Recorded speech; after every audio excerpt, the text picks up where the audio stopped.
आज आले पण छत्रपती शिवाजी महाराजांच्या मंदिराला भेट देण्यासाठी. हे मंदिर भिवंडी तालुक्यातील मराडेपाडा येथे स्थित आहे. रायगडावर असलेल्या भव्य प्रवेशद्वाराप्रमाणेच ह्या मंदिराचा प्रवेशद्वार देखील 36 फूट उंच बनवण्यात आलेला आहे.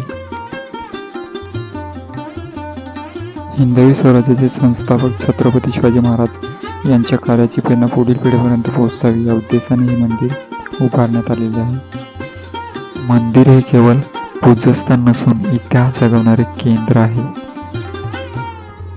छत्रपती शिवाजी महाराजांचे मंदिर हे महाराष्ट्रामध्ये पहिलं मंदिर आहे. ज्याप्रमाणे महाराजांच्या गड किल्ल्यांवर तख्तबंदी व बुरुजी आहेत, त्याचप्रमाणे ह्या मंदिराला त्याचे स्वरूप देण्यात आलेले आहे. मंदिरात शिवाजी महाराजांची 7 फूट उंचीची भव्य मूर्तीशी प्रतिष्ठापित करण्यात आलेली आहे.